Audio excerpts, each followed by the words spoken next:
A tray of glasses. A clink too sharp. A flash of gold as something slips from his shirt.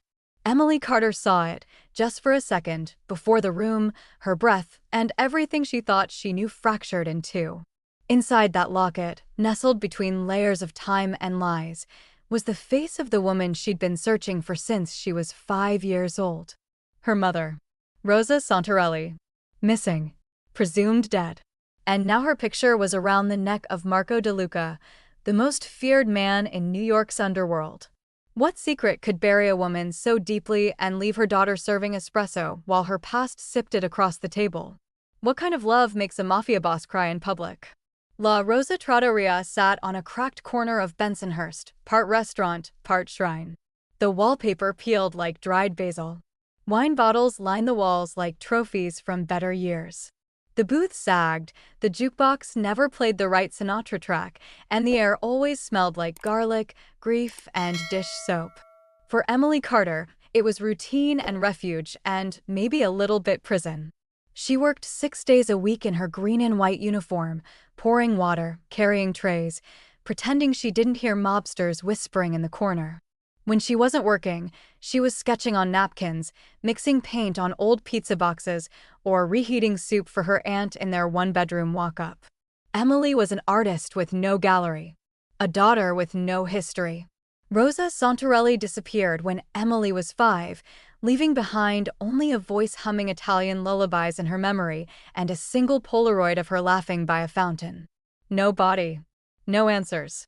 Just silence, sealed in a drawer and in the heart of a waitress who'd stopped believing in miracles. Booth 9 changed everything.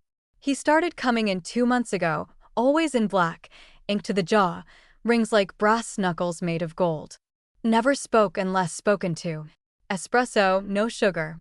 Sat alone. Watched everything. He was carved like stone and dressed like a king of shadows. The busboys whispered his name like a warning. Marco DeLuca. Emily had noticed the watch first, heavy, gold, obscene. Then the chains. Then the silence. But she never expected the locket. That Tuesday, the air was thick with the weight of rain and reckoning. She approached booth 9 with her tray of glasses, her apron damp with kitchen sweat. Espresso, she asked, just like always. But this time, he didn't answer. Because the locket had slipped free from beneath his shirt, and Emily's eyes locked on the impossible. That's my mom, she whispered. And the storm hit. The restaurant went utterly still. Even the hum of conversation died midair, as though the world itself had stopped to listen. Marco DeLuca's hand froze halfway to his chest, his fingers brushing the edge of the locket like it was something fragile and forbidden. For a long, breathless moment, neither he nor Emily moved. The only sound was the soft clatter of rain against the glass windows, steady and unrelenting, a slow drumbeat for the impossible truth hanging between them. When he finally looked up, the change in his eyes was startling.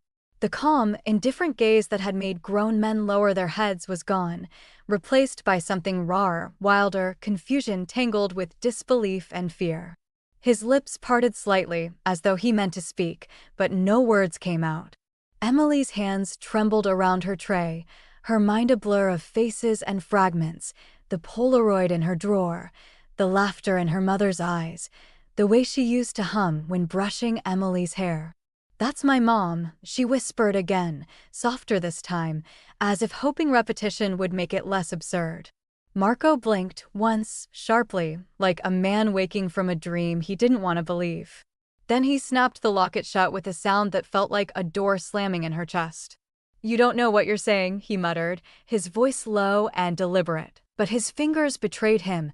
They clenched around the locket as though he feared she might take it from him. Emily's pulse pounded in her ears. She could feel every curious gaze in the restaurant drilling into her back, but she didn't care. "I do," she said, her voice shaking but steady enough to hold his attention. "That's her. That's Rosa." For a heartbeat, something flickered across his expression, recognition, maybe even pain, but then it vanished. "Enough," he snapped, his tone sharp enough to cut glass. The other waitresses froze behind the counter, pretending to clean but listening to every word. Emily took a small step closer, unable to stop herself. Please, she said.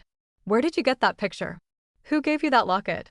Marco's jaw tightened, his shoulders squaring, that guarded, dangerous presence returning like armor snapping into place. You should forget what you saw, he said coldly. Go back to work. Emily's throat tightened, but she stood her ground. I can't forget, she said.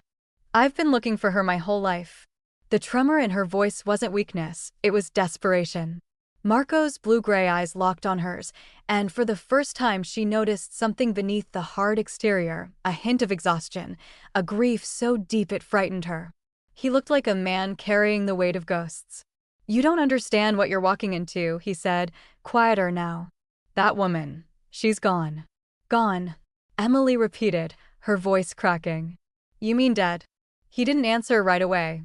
His eyes flicked down to the table, then back to her, like he was weighing the truth against the danger of saying it aloud. Rosa Santorelli died a long time ago, he said finally, each word dropping like stone into water. Let the dead stay buried. Emily's fingers clenched around the edge of the tray so hard her knuckles went white. You're lying, she whispered. You knew her. Something sharp and haunted crossed his face. For a moment, the mask slipped, and she saw the man underneath, the one who had loved and lost and never healed. But the softness vanished as quickly as it came. Marco pushed back his chair, the metal legs scraping harshly against the floor. What's your name? He asked, his voice low, dangerous. Emily swallowed, her heart in her throat. Emily, she said. Emily Carter. He froze. The name lingered in the air like smoke. His gaze darkened, the faintest tremor passing through his hand. Carter, he repeated quietly, as though testing it, tasting it. Then, with a strange, unsteady breath, he asked, and your mother, you're certain it was Rosa Santorelli? Emily nodded quickly. Yes, that was her name before she disappeared. Why? Did you know her? Marco looked at her then, not like a stranger, not like a boss, but like a man staring at the edge of a memory that might kill him. His throat worked as he swallowed something heavy. Then he turned away, gripping the back of the chair for balance. Rosa, he murmured, almost to himself. She promised she'd never tell. The words slipped out before he could stop them. Emily's brow furrowed. Tell what? She asked. But Marco was already pulling his coat from the back of the booth, his movements sharp, mechanical, as though escaping a room filling with smoke. He left cash on the table, far more than his bill required, and headed for the door. Emily took a step after him, but her manager's voice rose behind her, angry and confused. Emily, what's going on? Who is that guy? She ignored him. Mr. DeLuca, she called, but Marco didn't turn. His broad shoulders cut through the rain outside, the door swinging shut behind him with a violent clang. The bell above it jingled once and fell silent. For a few seconds, Emily just stood there, the tray still in her hands, her pulse roaring in her ears. Then she saw it, a glint of gold on the table where he had been sitting. The locket. He must have dropped it in his rush to leave. Her breath caught as she reached for it, the metal warm from his skin. The hinge clicked softly as she opened it again, revealing her mother's smile staring back at her from another lifetime. Mom, she whispered, her eyes filling. What did you get yourself into? The rest of her shift passed in a haze. The customers blurred, their voices distant. When she got home that night, she found herself staring at the Polaroid again, comparing every detail, the curl of Rosa's hair, the tilt of her smile, the small freckle near her collarbone. It was the same woman, no doubt. But why would a Mafia boss carry her picture? And why did he look like the mention of her name had split him open? Her Aunt Maria was asleep on the couch when Emily slipped through the apartment door. The air smelled faintly of menthol rub and old newspapers. Emily sat on the edge of her bed, the locket glinting faintly in her palm. She thought of Marco's eyes, the way they had changed from steel to sorrow in a heartbeat. She promised she'd never tell. The words replayed in her head like a haunting tune she couldn't escape. Sleep refused to come. She lay awake, the city humming beyond her window, the rain still falling like a steady whisper. She thought about what he'd said, about the dead staying buried, and wondered if that was a threat or a plea. Every instinct in her screamed that there was more to this than coincidence. And beneath the fear, something else flickered: determination. For the first time in years, she had a lead. When morning came, Emily stood in front of the bathroom mirror, her reflection pale but fierce. She clutched the locket against her chest and made a quiet promise. "You wanted it buried," she said softly. "But I'm going to dig." Outside, the city was waking, car horns, vendors, and 1,000 untold stories colliding in the streets. But somewhere out there was Marco DeLuca, a man who knew her mother's name like it was a wound that never healed. Emily placed the locket carefully beside the Polaroid on her dresser.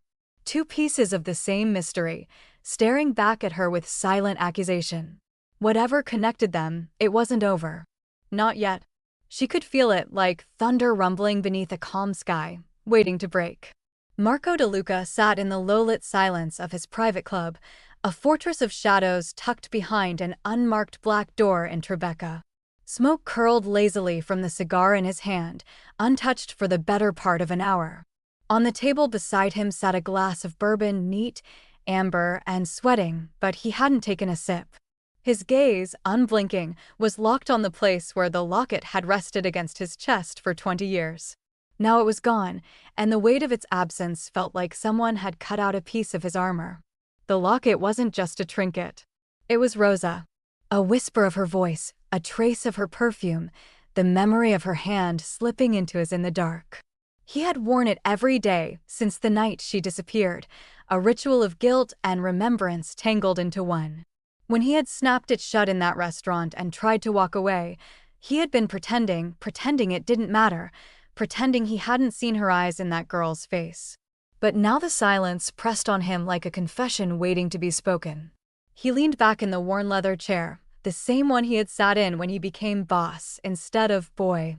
The walls around him held more secrets than any church: gun deals, blood feuds, alliances born and betrayed. But none of it had ever haunted him like Rosa. The ghost of her laughter lingered more stubbornly than any rival's curse. He closed his eyes and let the memories bleed in. She had been singing that night, her voice smooth like honey over ice, standing in a shimmering black dress under the red glow of stage lights. Rosa Santorelli. Everyone called her Rose with Thorns. Not because she was cruel, because she was fierce, impossible to hold without bleeding. Marco had been 21, the heir to a bloody throne, and already drowning in expectations.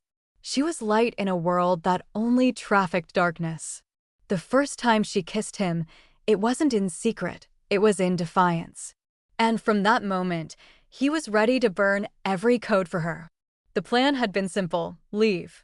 New names. New passports. New lives. He had the cash, she had the courage. They were supposed to disappear together. But instead, Rosa disappeared alone. He remembered the call, his driver saying she'd never made it to the airport. Her apartment, cleared out. Her phone, disconnected. At first, he thought she changed her mind. Then came the rumors. A rival family. A message sent. A body in the river, burned beyond recognition. No proof. No closure. Just silence and a gaping hole where his future had been. For years, he told himself she was dead. It was easier than imagining she'd left him. But now there was a girl named Emily. With Rosa's eyes. Rosa's stubbornness. And his own fury simmering in her veins. A knock at the door snapped him back. "Enter," he said, his voice gravel and steel. Angelo stepped inside, sharp suit and sharper instincts, Marco's consigliere since the beginning. "You wanted a trace on the girl," he said, placing a thin file on the table. "Emily Carter. Born in Brooklyn. No known father. Raised by an aunt, Maria Carter. Mother listed as deceased." Marco opened the file slowly, flipping through school records, ID photos, medical histories. A Polaroid paperclipped to a report stopped him cold.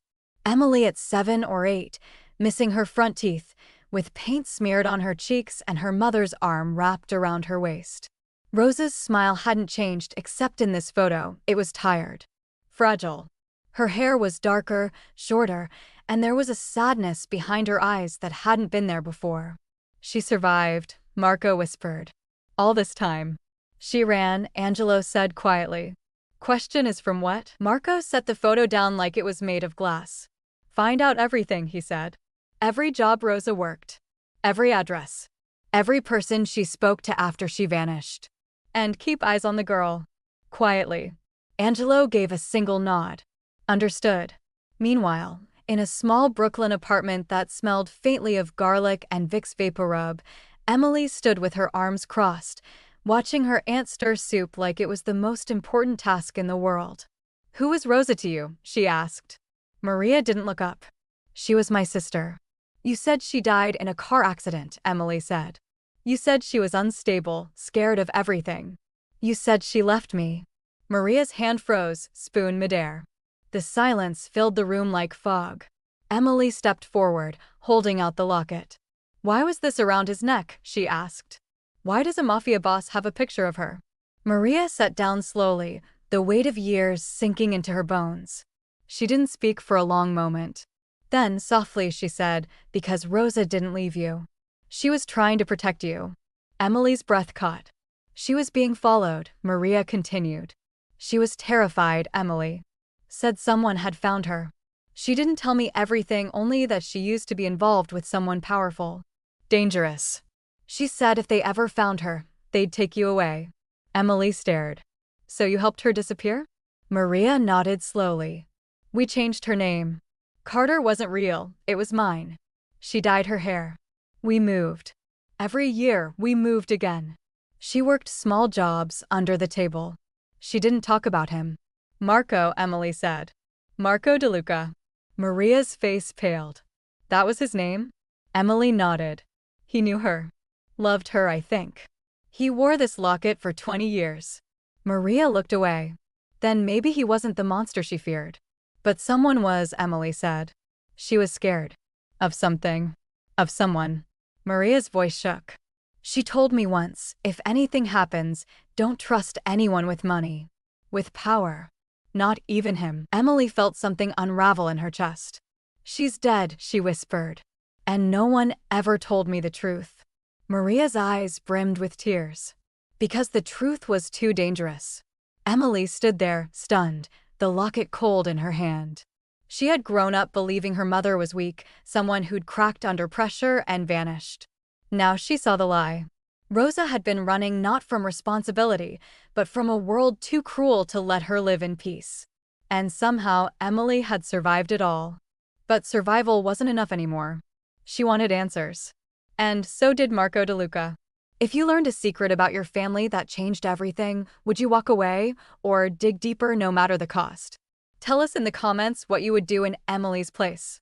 And don't forget to subscribe for the next chapter, because this story is just starting to burn. The rain had stopped, but the city still smelled like thunder. Emily stood outside La Rosa Trattoria, clutching the golden locket in her hand. The metal felt heavier now, as though it carried not just her mother's memory, but the weight of every lie that had kept them apart. The restaurant's sign flickered faintly, casting uneven shadows across the wet sidewalk. Inside, the last few customers lingered over espresso, their laughter echoing faintly against the tiled walls. She didn't know what she was doing there. A part of her hoped he wouldn't come back, that she could pretend the man she'd confronted was just another ghost in this city of secrets. But another part of her, the one that still believed in the girl from the Polaroid, needed answers. Needed to see the truth in his eyes, no matter how dark it might be. When the heavy oak door finally swung open, her breath caught. Marco DeLuca stood there, the storm's reflection still clinging to him. His black coat was soaked, his slicked-back hair damp against his temples, but his gaze was steady. For a man used to control, there was something unfamiliar in his expression, hesitation. The moment stretched between them like a fragile thread. Emily's pulse quickened, her fingers curling around the locket until it left a faint imprint in her skin. I didn't expect you to come back, she said quietly. I didn't expect to either, Marco replied. His voice was low, rough, as if every word had to claw its way out. He looked at the locket, then at her. You found something that wasn't meant to be found. Emily's heart pounded, but she didn't flinch. You dropped it, she said. And I think it was meant to find me. She slid the locket across the table toward him, the gold glinting under the dim overhead light. I'm not leaving until you tell me what you know about her. My mother. Marco stared at the locket for a long moment before picking it up. His hands were steady, but his jaw tightened. Rosa, he said softly, as though speaking her name summoned an ache that had never healed. Rosa Santorelli. He looked up at Emily. Where did you hear that name? From you, Emily answered. In the restaurant. You said she promised she'd never tell. Tell what? Marco leaned back, exhaling slowly. The edges of his mask began to crack. She was the only woman I ever loved, he said. Before the power, before the business, before everything. She wasn't supposed to be a part of this life, but she walked into it anyway. I tried to keep her safe. I failed. Emily's throat tightened. Safe from what? From my world, he said. From people who thought love was weakness. His voice lowered, almost to a whisper. 24 years ago, she came to me with news. She said there was something she had to tell me. I thought she meant she was leaving. The next day, she was gone. Emily's heart dropped. You never looked for her? His eyes flashed with pain. I did. For years. My men searched every city from here to Miami. Then I was told she was dead. A rival's revenge, a burned body no one could identify. He paused, his gaze unfocused. But something never felt right. She wouldn't have left without a word. Not Rosa. The silence between them was thick enough to choke on. Emily reached into her bag and pulled out the Polaroid, faded, creased, but unmistakable. She set it beside the locket. She didn't die that night, Emily said. She changed her name. She became Rosa Carter. She had me. For the first time, Marco's composure fractured. He looked from the photograph to Emily, his breathing uneven. You're saying, his words faltered, the weight of the possibility sinking in. You're her daughter? Emily nodded, her voice barely above a whisper. I think so. I know so. He stared at her like a man seeing his past and future colliding in front of him. Every scar, every sin, every loss seemed to converge in that one trembling moment. His fingers brushed the edge of the Polaroid, and his eyes softened. You have her eyes, he said. Exactly her eyes. The compliment hit Emily harder than she expected. For years she'd heard people say she looked like no one, that she was a mystery even in her own family. Now the truth made her feel both whole and hollow at once. If you really knew her, she said, her tone sharp again, then you'll help me prove it. Marco's expression hardened, though the grief didn't leave his eyes. I can't just take your word for it. You might be her daughter or someone's game. Her jaw clenched. A game? You think I'd make this up? No, he said quietly. But I've lived too long to believe in coincidences. He took a deep breath, steadying himself. If you want truth, we do it the right way. A DNA test. Emily's pulse jumped. You're serious? Dead serious, he said. You want answers. So do I. She hesitated, her fingers brushing the table's edge. And what happens if it's true? If I'm really, the word caught in her throat. Yours. Marco looked at her for a long moment. Then I'll have to face the one thing I swore I'd buried. He straightened, his voice steady but heavy. The fact that someone took everything from me and made me believe she was gone. The test was arranged within the hour. Marco made a single phone call, his tone clipped and precise, while Emily watched him with a mix of awe and unease. She could feel the power in his presence, the way people answered him without question, the authority that seemed to bend the air around him. And yet, beneath the confidence, she sensed something else, fear. Not of her, but of what the truth might reveal. The next morning, they met again at a private clinic uptown. The receptionist didn't ask questions when Marco DeLuca walked in, his mere presence enough to ensure silence. Emily's palms were slick with sweat as she signed the papers. The sterile smell of the room, the hum of fluorescent lights, it all made the moment feel strangely unreal. Marco stood beside her, his face unreadable, though his hands were clasped tightly behind his back. When the nurse swabbed their cheeks, neither of them spoke. The process took only minutes, but it felt like an eternity. As the samples were sealed and labeled, Emily finally broke the silence. How long? 3 days, Marco said. 3 days. The The words felt like a sentence. Emily nodded, trying to hide the tremor in her hands. "What if you're wrong?" she asked softly. "What if I'm just some girl who looks like her?" He turned to her then, his gaze steady, his voice quieter than she'd ever heard it. "Then I'll still owe you an apology for making you believe you were part of something you're not." He paused, eyes flicking down to the locket in her hand. "But if I'm right," Emily met his gaze, "then you'll owe me the truth." Neither of them said goodbye when they left the clinic.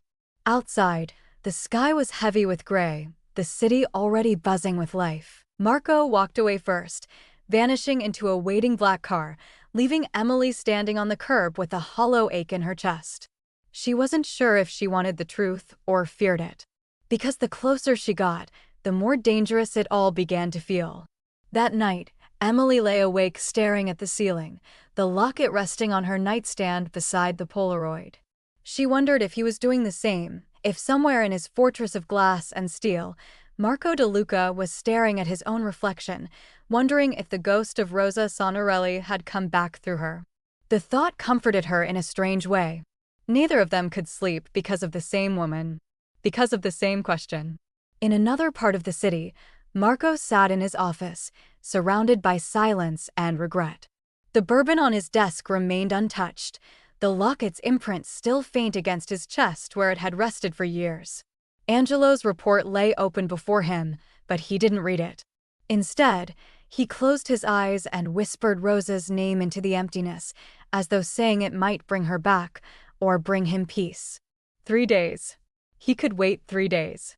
He had waited 24 years already. But even Marco DeLuca, man of patience, power, and blood, knew some truths refused to wait. The DeLuca family compound sat behind black iron gates at the edge of Staten Island, perched on a rise that looked more like a fortress than a home. Brick walls wrapped around the property like arms that didn't know how to comfort, just how to keep others out. Marco stepped from the back of the Maybach, his polished shoes crunching on gravel, his jaw tight with suspicion. The house hadn't changed in years. Marble steps, blood money chandeliers, and silence that held too many secrets. It was the kind of silence that had raised him, shaped him, and maybe ruined him. Inside, the air smelled like cigars and old wood polish. A butler with a face like wet cardboard nodded as Marco passed, no words exchanged. He didn't need an invitation. He was blood. The second-floor office door was ajar, as always, just enough to let Enzo's presence seep out.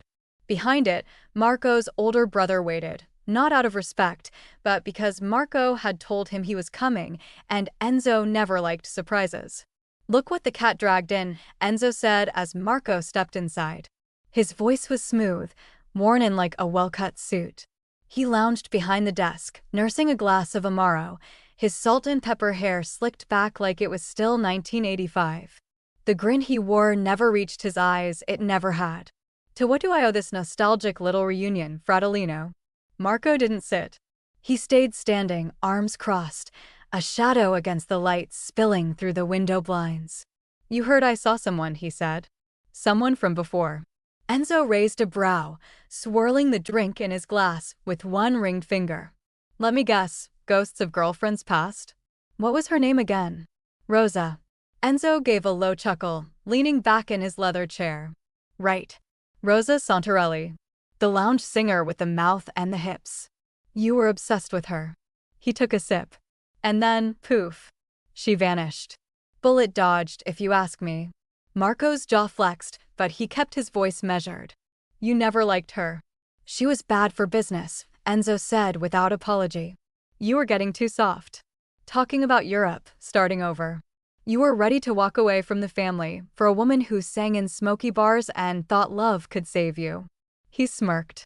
"Don't pretend like you don't remember how dumb you sounded back then." "I remember," Marco said, voice like ice. "I remember planning a flight that never happened. I remember waiting 6 hours before realizing she wasn't coming." He took a step forward. "I remember burying her in my mind because you told me she was dead." Enzo's smile faded just a little. "That's what I was told." Marco watched him carefully. "By who?" Enzo shrugged. There were whispers. A girl fitting her description. Burned body. River. The kind of mess we don't look too closely at. You know the rules. Marco's eyes didn't blink. You never looked. You never let me look either. A beat passed. Enzo set down his glass, his tone turning from casual to steel. Because I knew what it would do to you. She wasn't worth it, Marco. She'd have dragged you down.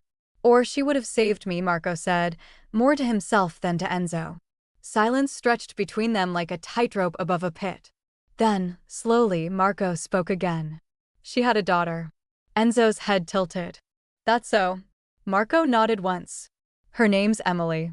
She looks like Rosa. Same eyes. Same fire. He let the weight of his words land. And she's mine. For the first time, Enzo blinked. You're sure? She says Rosa raised her in hiding, Marco said. Changed her name. Moved from town to town. Always running. Enzo stood and walked to the window, hands clasped behind his back. Running from who? That's what I'm trying to figure out. Marco's voice sharpened. Because Rosa didn't just disappear. She was erased. And I don't believe she did it alone. Enzo didn't turn. What are you saying? Marco's stare was cold steel. I'm saying someone gave her a reason to run. Someone made sure she couldn't come back. Enzo's shoulders stiffened slightly, almost imperceptibly, but Marco saw it. You think I did that? Enzo said at last. I think you knew more than you told me, Marco replied. And I think you're still lying. Enzo turned then, slowly, like a man choosing his words with care. You were losing your edge. Talking about roses in France like you weren't born in blood. I did what had to be done to protect you from yourself. You sent her away. I scared her off, Enzo corrected. Big difference. Marco's fists clenched at his sides. You threatened her? Enzo's eyes narrowed. She needed to understand. If she stayed, you'd be dead. Or she would. There were people who saw her as leverage. I made sure she knew the stakes. You gave her no choice, Marco said, his voice rising. You took her from me. I kept you alive, Enzo snapped. I kept the family together while you were off sketching dreams on cocktail napkins. You want to hate me for that? Fine. But she was never going to fit in this world, Marco. And she sure as hell wasn't going to survive it. Marco stepped forward, every inch of him radiating fury. You told me she was dead. Enzo shrugged. Eventually, she was. What difference does it make now? It makes all the difference, Marco growled. Because I buried her for nothing. I mourned her while you sat here and let me rot in guilt. Enzo walked back to his desk, picking up his glass again. Would you have preferred I let you walk into an ambush? Marry her, have a kid, and then watch someone put a bullet in your head? I made a call. You survived. You're welcome. Marco didn't move for a long moment. Then he turned toward the door. You know what I regret, he said. Enzo looked up. Not pulling the trigger when I had the chance. He left without waiting for a response. Behind him, Enzo stared into his drink, eyes darker than the liquor, and muttered to himself, You're still soft, little brother. Back in the car, Marco sat in silence, the city blurring past the windows like a wound trying to heal too fast. He felt the truth pressing on his chest like a knife. Rosa hadn't left. She had been chased out. Enzo, his own blood, had torn apart the only real love he ever had because he thought it was mercy. The pieces were starting to fit. But they didn't bring peace. They brought fire. If someone you trusted betrayed you to protect you, could you ever forgive them? Or would you need to make them feel your pain? Drop your thoughts in the comments and subscribe so you don't miss the confrontation that's been building for decades. The envelope was thicker than it needed to be, cream-colored, heavy stock, stamped with the sterile insignia of the Uptown Clinic. Marco DeLuca sat at the far end of his study, a fortress of dark mahogany and leather, staring at the envelope like it was a loaded gun. He'd spent his life walking into ambushes, brokering blood-soaked deals, and putting men in the ground without flinching. But now his hand trembled. The results had arrived that morning, hand-delivered by Angelo without a word. Marco had taken them without meeting his consigliere's eyes. He had not opened the envelope in front of anyone, not even Angelo. The weight of truth, once so easily ignored, now burned against his palm. For hours, he'd paced the length of the room, circling the desk like it might suddenly offer answers without the sting of paper cuts. Now, alone in the study that had witnessed empires built and rivals buried, Marco broke the seal. The paper inside rustled softly, like leaves on a grave. He scanned the contents, skimming the legal jargon until his eyes caught the sentence that stopped his breath. Paternal relationship confirmed with 99.999% probability. The words blurred as he read them again. And again. Until he couldn't see through the film of tears. He didn't remember falling into the chair, only the sudden, crushing weight that pressed down on him like a collapsing roof. The locket was already in his hand. He didn't know when he'd pulled it from the drawer. It was warm against his chest, as if Rosa herself had returned with it, whispering forgiveness into the cracks of his guilt. Marco pressed it there, against his heart, and bent forward. The sob hit him so violently, it broke the silence like a gunshot. This wasn't grief. It was devastation. His body convulsed with the force of everything he'd denied for 24 years. The love. The loss. The child he never knew existed. The woman he let vanish. The brother who stole them both. He wept for the years lost, the memories never made, for the birthdays missed, the scraped knees never kissed, the laughter he'd only now heard in echoes. For Rosa, whose memory had been his shadow and sanctuary, and for Emily, whose face held all the fire he once saw in her mother's eyes. Outside the study door, no one moved. No guard dared knock. The lion of the DeLuca empire had fallen silent, and the house held its breath. Across the city, Emily Carter stood in her modest bedroom, the morning sunlight painting long bars across the floor. The phone buzzed once. A number she didn't recognize flashed across the screen. She didn't need to answer it to know the results were in. Somehow, she already knew. She sat on the edge of her bed, the locket clutched tight in her hand. Her sketch pad lay open beside her, half-finished portraits of Rosa sketched in charcoal. She stared at them, wondering if any of them had truly captured her mother's spirit. Rosa had always been elusive, more memory than woman, more myth than mother. But now, pieces of her were returning in the most unexpected ways. Marco DeLuca. A man who wore silence like a second skin. A legend spoken about in whispers, who moved through the world like a shadow carved from stone. And yet, when he looked at Rosa's photo, his mask cracked. Emily had seen it, the grief, the rage, the love, the ruin. Now, he wasn't just a myth. He was her father. The thought didn't settle. It collided with every part of her. Because he wasn't just any man. He was dangerous. He was feared. His name meant something in this city, something sharp, violent, and permanent. How could that man also be the one who had once loved her mother like she was made of light? She didn't know if she should be afraid or grateful. But she knew she needed to see him. The car arrived an hour later, a sleek black sedan with tinted windows. No driver introduced himself. No words were spoken. When Emily climbed inside, the city blurred around her like a dream she couldn't wake from. Marco waited for her at the edge of the rooftop garden atop his private estate, the skyline behind him like a crown of stone and light.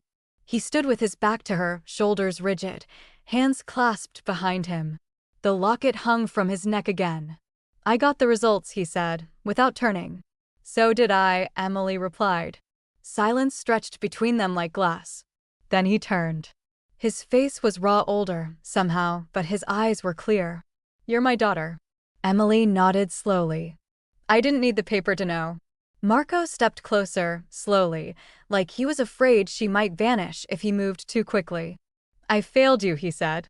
"Before I even knew you existed." "You didn't know," she replied. "That's not the same as failing." "I didn't protect her," he said. "I let my brother make decisions that should have been mine. And I let her disappear, thinking she betrayed me." Emily's throat tightened. "She never did. She ran to keep me safe."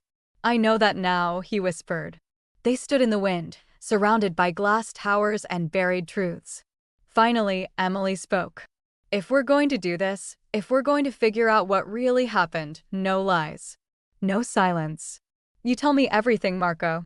His eyes met hers. "Not Marco," he said. "Not to you." She hesitated. "What then?" He stepped forward and placed his hand gently on her shoulder, the gesture tentative and trembling. "Call me whatever you want," he said. "But I will never lie to you. Not again." For the first time, she smiled. It was small, fragile, and full of fire. "I have questions," she said. "And I have answers," he promised. They stood like that for a while, two people bound by blood, broken by time, and beginning to rebuild.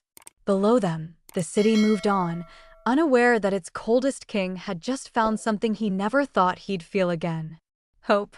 The apartment was quieter than usual that evening, wrapped in the heavy stillness of withheld truth. Emily stood in the doorway of the kitchen, watching her Aunt Maria rinse dishes that didn't need cleaning. The air smelled faintly of tomato sauce and lavender soap, but beneath it lingered something sharper: fear. It was the same scent that had filled Emily's childhood, though she hadn't known it then. Now she did. Maria's hands trembled as she placed a plate in the rack. "You've been seeing him," she said, her voice neither accusing nor surprised. "The man with the suits. The one from the papers." Emily didn't deny it. "His name is Marco DeLuca," she said. "And he's my father."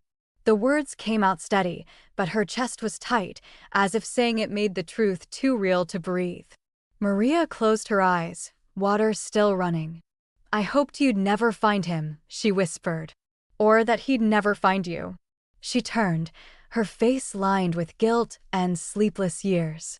"Your mother tried to keep you away from that world. She gave up everything to protect you." Emily stepped closer, her pulse rising. "Protect me from what, Aunt Maria?" "From him." Maria shook her head, gripping the edge of the sink. "Not from Marco. From everyone around him." Her voice broke. "You don't understand what kind of danger she was in, Emily. What kind of men those were." The confession hung in the air like incense, thick and suffocating. "Then explain it," Emily said quietly. "Tell me what happened to her." For a moment, Maria didn't speak. Then she dried her hands, walked past Emily, and disappeared into her bedroom. When she returned, she carried a small wooden box, worn, scarred, and held together by tape at the corners. "She told me to keep this," Maria said. "Said you'd need it one day. I didn't think that day would come." She placed it gently on the kitchen table. "Sit." Emily obeyed, her heartbeat echoing in her ears. Maria opened the box. Inside were letters, dozens of them, folded, yellowed, tied together with a faded red ribbon. Beneath them lay an old locket chain and a photograph of Rosa, older than any Emily had seen before. Her mother's hair was cropped short, her smile weary but luminous. "She wrote to him," Maria said. "All the time. She just never sent them." Emily picked up the first letter, her fingers trembling as she unfolded it. The paper smelled faintly of roses and dust. The handwriting was her mother's, loose, flowing, familiar from old birthday cards and forgotten notes. "If you ever find this, I never stopped loving you," it read. "I wanted to tell you about her. About our daughter. But they were watching. They said if I tried to contact you, it would be the last mistake I ever made." Emily's throat closed, her tears spilling silently onto the page. Maria's voice came from far away. "They threatened her, Emily. She took the name Carter to disappear. We moved every year. She wouldn't let anyone photograph her. She said names had power and hers could get us both killed." Emily looked up, eyes wide with disbelief. "Who threatened her?" Maria hesitated. "Men from Marco's side. Enemies. Or maybe, family. She never said which. She was just scared. Always scared." The kitchen light flickered. The sound of rain began tapping against the window pane like a soft warning. Emily wiped her eyes and asked the question she had buried since childhood. "How did she die?" Maria's gaze dropped. "It wasn't an accident," she whispered. "The police called it a hit and run, but your mother never walked near that street at night. I knew it wasn't random." Her voice cracked, raw with decades of guilt. "I wanted to tell you, but I was afraid the people who killed her would come for you next." Emily felt the world tilt beneath her. "So she was murdered," she said softly. Maria nodded once, tears slipping down her cheeks. "She died protecting you. You were asleep in the back room. I found you the next morning, still clutching your sketchbook." The image hit Emily like a blow. She pressed her hands to her face, her mother's last years unraveling before her eyes like a film she'd never watched. When she could finally speak again, her voice was a whisper. "Why didn't you tell me sooner?" Maria's answer came like a confession. Because you looked too much like her. She reached across the table, her fingers trembling against Emily's. Every time you smiled, I saw Rosa's face. And I couldn't bear the reminder of what I lost. What we both lost. Emily didn't pull away. Instead, she reached back into the box, pulling out another letter. These are for him, she said. All of them. Maria looked startled. You can't, I have to, Emily interrupted. He deserves to know what really happened. He spent half his life thinking she betrayed him. That night, Emily stood in front of Marco's penthouse, the wooden box cradled in her arms like something sacred. The doorman didn't question her this time, he had orders. The elevator ride felt endless, each floor a heartbeat closer to the truth. When the doors opened, Marco was already waiting, standing beside the massive window that overlooked the glittering skyline. What is that? He asked. Her truth, Emily said. Marco took the box with careful hands, as if it might explode. He untied the ribbon from the stack of letters and unfolded the first. His eyes moved slowly over Rosa's words, the ink faded but powerful. She had written about their nights together, about fear, about the life they could have had. And then the final line stopped him cold. If you ever find this, I never stopped loving you. But I had to choose between dying for you or living for her. He didn't speak. He didn't move.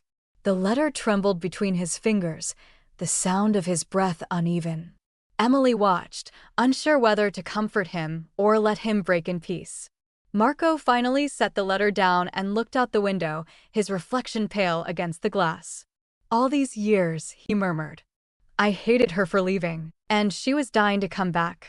Emily stepped closer. Now you know. His voice cracked when he spoke again. I thought I'd buried my heart with her, but it was still bleeding.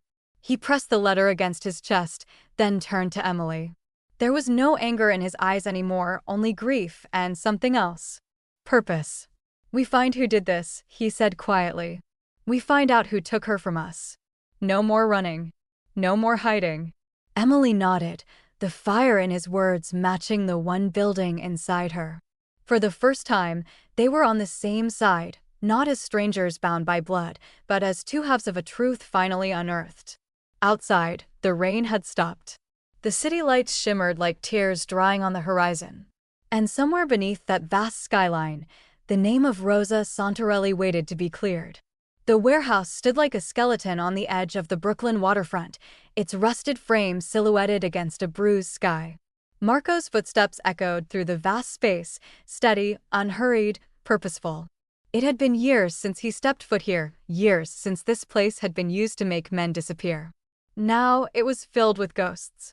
And at the center of it all stood Enzo, waiting, arms folded, as if this were just another business meeting. Marco didn't speak at first. He let the silence stretch, let the weight of the place settle into his brother's bones. Enzo lit a cigarette, pretending not to feel it. But Marco saw the twitch in his fingers, the flicker of unease in his gaze. He stopped 10 paces away, close enough to kill, far enough to choose. You know why I'm here, Marco said, his voice low and flat. Enzo blew out a slow stream of smoke. I have a guess. Marco's jaw tensed. You lied to me. Enzo dropped the cigarette, crushing it under his boot. I did what needed to be done. You were falling in love with a dream. With a woman who didn't belong. Marco took a step closer, eyes sharp enough to wound. She belonged to me, and that was the problem, Enzo snapped. She made you soft. Made you question the blood in your veins. I couldn't let that happen, not when everything we built was on the line. So you threatened her, Marco said. Paid her to disappear. Enzo didn't deny it. I gave her a way out. A clean break. She took it. Marco's voice dropped to a whisper. And when she didn't stay gone? A pause. A long one. Then Enzo looked away. She had to stay gone, Marco. You think I wanted to do it? You think I liked watching you break when she vanished? But it was her or the family. Marco's hands clenched at his sides. Did you have her killed? Enzo's gaze flicked back to him. I gave the order to keep her quiet. I didn't ask how. I didn't want to know. The truth hit like a gunshot. Marco closed his eyes. He saw Rosa's smile, her trembling hands, the fear she must have felt in her last moments. And then he saw Emily, her mother's fire, her grief, the strength it took to survive. When he opened his eyes, they were cold. He reached inside his coat and drew the pistol. Enzo didn't flinch. "You're really going to kill me? Your own brother." "You're not my brother," Marco said. "Not anymore." He raised the gun, the barrel steady. Enzo's expression didn't change. "Go ahead," he said. "Do it. End it. But don't pretend you're doing it for her. You're doing it for yourself." Marco's finger curled around the trigger. "Dad." The word cracked through the air like thunder. Marco froze.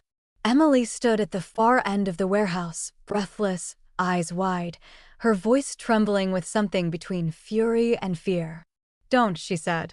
He turned toward her slowly, the gun still raised, his eyes clouded with a storm he couldn't name. "He already took everything from you," she said, stepping closer.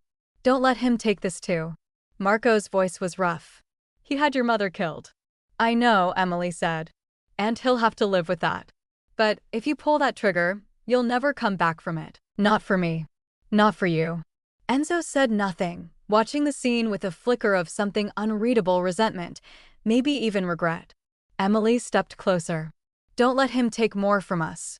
The words struck something deep in Marco, something older than vengeance, something fragile. Slowly, the gun lowered. Enzo exhaled, the tension in his shoulders easing. Marco turned back to him. "You'll confess," he said. "To everything. The threats. The money. The hit." Enzo's jaw tightened. "And if I don't?" "I'll let her decide what happens next," Marco said, nodding toward Emily. "Because this isn't just about blood anymore. It's about what we owe the dead." Emily met Enzo's eyes. "I don't need your guilt," she said. "I want your silence. Forever." Enzo gave a slow nod. "Then we're done." "No," Marco said. "We're just beginning." They left the warehouse together, father and daughter, shadows trailing behind them like ghosts finally named. Outside, the air was cool, the sky breaking open with early stars. Emily looked up at Marco. "Thank you," she whispered. He shook his head. "No," he said. "Thank you. You saved me." They walked toward the car, side by side, two survivors stepping out of the wreckage, not unscarred, but unbroken. And in the silence between them, something new began to grow. If someone destroyed your past to protect your future, would you ever forgive them or walk away forever? Drop your thoughts in the comments and subscribe so you don't miss the next chapter as Marco and Emily try to rebuild what was stolen from them. The brownstones sat on a quiet, tree-lined street in Carroll Gardens, unassuming, ivy-draped, and touched by time. Emily stood on the front steps, a single key in her hand, its weight heavier than it should have been. Marco had handed it to her with a quiet nod and a muttered, "It's yours if you want it." He hadn't said home, but somehow it felt like one. She turned the key, stepped inside, and for the first time in her life, the silence didn't feel lonely. The space was old, but it had good bones. Hardwood floors creaked under her feet, and the walls were a blank canvas waiting to be filled. Emily gravitated toward the back room, where sunlight filtered in through tall windows and pooled across the floor. She could already see her easel in the corner, brushes lined up on the windowsill, colors blooming across the walls. It was hers now, not just the room, but the time and space to dream. Marco visited on the second day, unannounced but not unwelcome.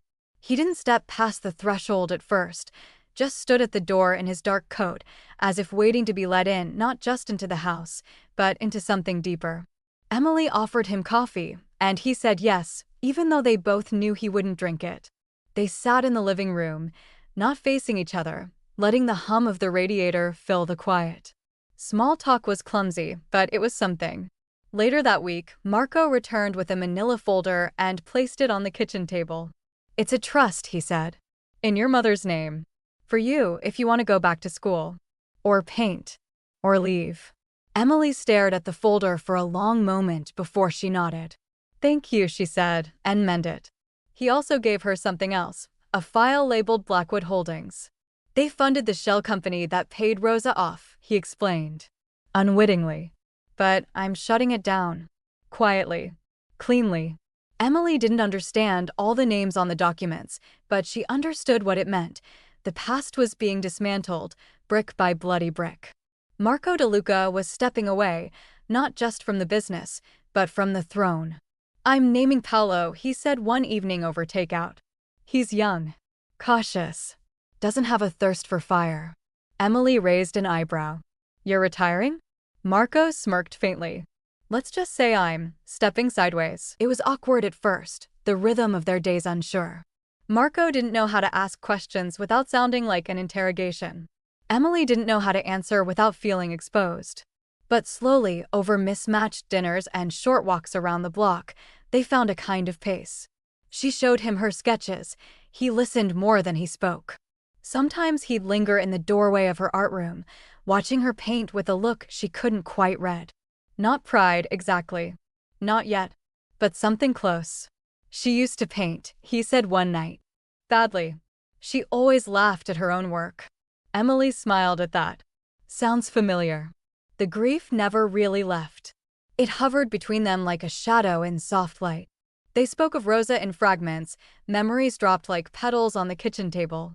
Marco shared how she used to sing while cooking. Emily shared how she hummed lullabies while braiding her hair. Together, they rebuilt a woman from pieces they each held. It was painful. It was healing. Once, Marco stopped mid-sentence and asked, "Do you hate me?" Emily thought about it. "I did," she admitted. "But now I just wish I'd known you sooner." He didn't respond, but he looked away, blinking harder than usual. Some nights, she'd catch him sitting in the small backyard under the porch light, smoking in silence. His world had been built on walls and weapons. Now it was being reshaped by quiet. And guilt. And art. When she began preparing canvases for a small gallery showing, just a local one, nothing grand, Marco offered to sponsor it. Emily refused. "This has to be mine," she said. "All of it." He nodded, saying nothing more. But the next day, fresh brushes and a new easel appeared by the studio window. They learned each other in small ways. Emily discovered he took his espresso black and too hot. Marco found out she couldn't sleep without the sound of rain, even if it was just a recording. He bought her a noise machine the following week and didn't mention it again. The first time she called him Dad, it slipped out by accident. They were arguing about the best route to the gallery, and she snapped, "Okay, fine, Dad, we'll try your way." They both froze. She looked away, cheeks burning. He said nothing, just turned and led the way down the sidewalk like it was the most natural thing in the world. Later that night, when she was locking up the gallery space, she found a folded piece of paper in her coat pocket. One sentence written in Marco's careful handwriting. "I never thought I'd hear that word again." She cried in the taxi on the way home. The next morning, he made breakfast. It was terrible, burnt toast and watery eggs, but she ate every bite. Something like family had formed in the cracks of what had been broken. Not perfect. Not easy. But real. The garden was quiet that morning, the kind of quiet that didn't ask for silence. It simply held it. Spring light filtered through the petals of a blooming olive tree, casting soft shadows across the grass. There were no pews, no speeches, no stone angels watching from above, just the breeze, the soil, and two people standing at the edge of something sacred. Marco held the urn carefully, reverently, like it still contained a heartbeat. Emily stood beside him, her hand wrapped around a folded letter, her fingers brushing the locket now resting against her chest. They buried Rosa beneath the olive tree, in a private corner of a family estate Marco hadn't stepped foot on in years. He'd chosen the spot himself, somewhere peaceful, sunlit, and far from the violence that had taken her. No priests, no press, no blood-tied mourners whispering obligations. Just Marco. Just Emily. Just love, as battered and belated as it came. Emily knelt by the earth as Marco covered the urn with slow, measured hands. She pressed the letter into the soil, Rosa's final unsent words to a man who had waited a lifetime to read them. "I hope you found peace," she whispered. "And I hope you're watching." She reached into her coat pocket, pulled out a small Polaroid, and opened the locket around her neck. Inside, Rosa's hand-painted portrait smiled on one side. Emily placed the photo on the other, her and Marco, caught mid-laugh in the brownstone kitchen, flower on his nose, joy unexpected. When she clicked the locket closed, it felt right. Marco knelt beside her, not speaking for a long time. The wind rustled through the olive tree, shaking petals loose like blessings. "I think she'd like that," he said at last, his voice hoarse but steady. "The picture. The place." Emily smiled. "She'd say we're both too stubborn for our own good." He chuckled, the sound soft and rare. "She said that once. About me." "She said it about everyone," Emily replied. "But you? Definitely earned it." They sat there for a while, not needing to fill the silence. The pain hadn't gone away, it never would, but it had shifted. It no longer screamed. It pulsed quietly, like something lived in and known. That afternoon, they walked through the city together, not as strangers with a shared past, but as something newer. Something chosen. Emily's first solo art show opened in a converted gallery space in Soho, a modest venue with brick walls, warm light, and enough space to breathe. The walls were lined with canvases that bled with memory, Rosa's laughter in watercolor, Brooklyn alleyways in charcoal, Marco's silhouette painted in deep ochre and gray. The final piece hung in the center of the gallery. Blood and Belonging, it was titled. A triptych. Rosa in the middle, painted in vibrant oils from memory and imagination. On one side, Emily, brush in hand, head tilted with quiet determination. On the other, Marco, sharp-edged, softened by shadow, reaching but not quite touching. The space between them glowed with something sacred, grief, legacy, and the fragile possibility of healing. People came. Critics whispered. Viewers cried. But Emily only searched the room for one face. She found him at the back, near the exit, half in shadow. He wore his old black coat, his hands clasped behind his back, expression unreadable to anyone but her. He didn't speak. He didn't wave. He just nodded. She nodded back. And everything changed. Thank you for listening to this story until the very end. There's another interesting one on your left screen that I think you'll really enjoy.